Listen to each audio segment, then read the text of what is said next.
If you like this video, why not subscribe? Hey everybody, today we're going to take this hollow handle dual suction cup, this Frugal clamp, and this ratchet strap and do something crazy. We're going to attach a camera to a moving car.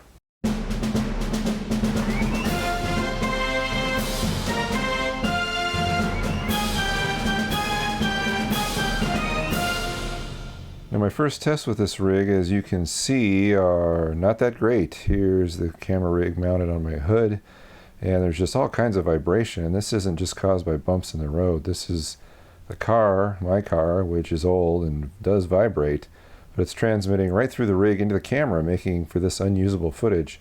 And I've got some interesting angles here, but like in this one, you can't really see my face because of the windshield, the reflection. That's another problem I need to address. But those vibrations are just killer. And I think part of it was me using the rig the way it was with the mini ball head, so I thought I need to get rid of that to help reduce the vibration.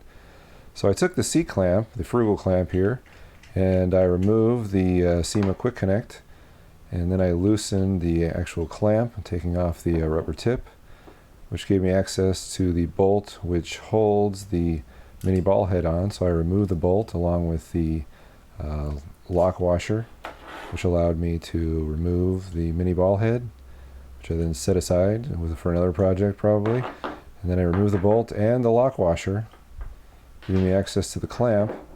I then took some extra parts here. This is a 1/4-inch bolt and a 1/4-inch fender washer. And I put the 1/4-inch bolt, 1/4-inch 20 bolt, which is actually about a 1/4 inch long, through the fender washer and through the clamp, which poked out the top, and I then placed the nylon washer, as a rubber fender washer, I guess, between the clamp and the Sima Quickonnect, which now reduces the profile of the clamp quite a bit, which I thought would help reduce the vibration. So then I tightened the Sima Quickonnect onto the clamp, replaced the rubber tip, and then I was ready to go. So here's the mounting procedure. You're going to take your suction cup and press it firmly on a flat surface, then push down the suction levers until it grips really well. As you can see, you can pull on it and tug on it.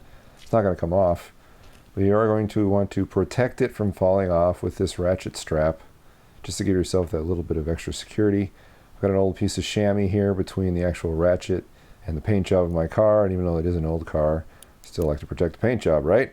Everybody does. So that fulfills that purpose. You're then going to take the other side, run it through the hollow handle of the suction cup mount, putting the hook onto the fender well of both sides of the car, running it through the handle, and then coming to the ratchet itself with the loose strap.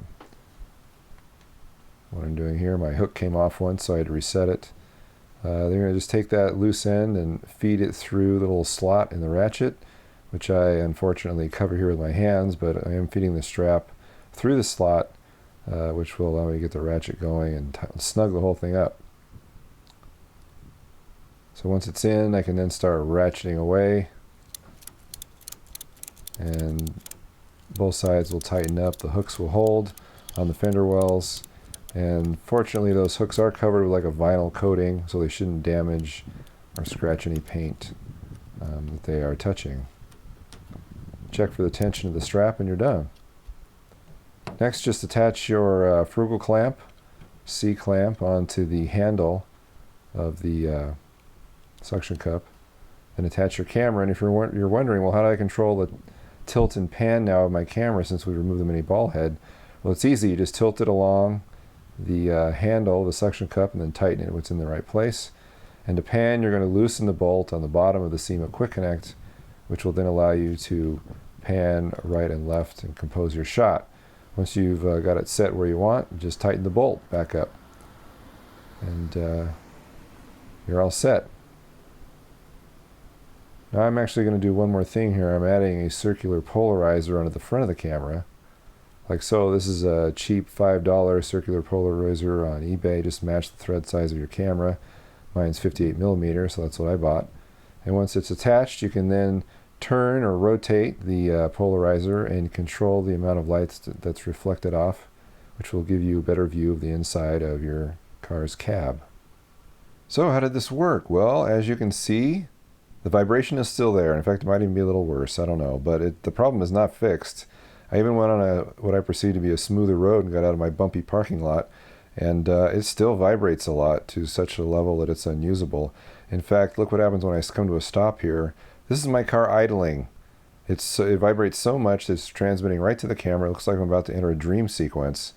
So I decided to take the camera mount off of the hood of the car and put it right on the windshield, still using the ratchet straps for safety, but I decided to move it entirely. Of course, now the camera angle is a little bit different. The visor's right in my face, so I just turned it away. But thankfully, as you can see here, as I pull out and go backwards, and I put the car into drive, you can probably tell already it's rock solid. I mean, there is a teeny bit of bump and maybe a little bit of vibration, but it is a lot better and makes for a much more usable shot. The vibrations aren't noticeable, if they're at all, to be distracting, and it just looks really, really solid. Next up, I mounted the car to my rear window instead of the trunk to see if I'd get the same result. And sure enough, the shot is a lot better. There's no vibration. The only bumps we're getting are actual bumps in the road. But the shot looks really, really good. It's definitely usable. There's some reflection issues there we might have to work on, and the rearview mirror is right at the vanishing point in the horizon there, which is kind of annoying. But the shot is smooth. It's usable, and I can definitely see using this in a movie. Put another actor next to me there and you can have a conversation. Hide the microphones and the visors, and yeah, it'll work. Finally, I wanted a shot through the passenger side door, so I mounted the camera on the window, again with the ratchet straps for insurance, and it gives me a different type of a shot. Unfortunately, I kind of wish I would have had another actor here so I could do a stacked two-shot here, but that wasn't available. And again, the shot is really, really steady. My parking lot is very bumpy, so that's where the bumps are coming from, but there's no more vibration, or at least it's imperceptible, and looks pretty good. You can sort of see a shadow there in the lower right-hand corner of the window. I'm not sure what that is from. I'm guessing it might be one of the suction cups. I'm not sure, but again, these kind of issues can all be worked out on location as you discover them. It's always harder to shoot yourself because you can't really pay attention to a lot of these details. But I believe that the suction cup rig is a success. Now, you always want to be careful when mounting your camera to a moving vehicle. In fact, you might want to observe what I like to call the ratchet strap rule. And that is, you should always mount your suction cup in a place that you can secure it with a ratchet strap. Because if you don't and those suction cups fail, you're going to have a very bad day when your camera is destroyed and your shoot's interrupted and it's too late and Christmas is over and you can't ask for a new camera. So be careful, good luck, and happy holidays.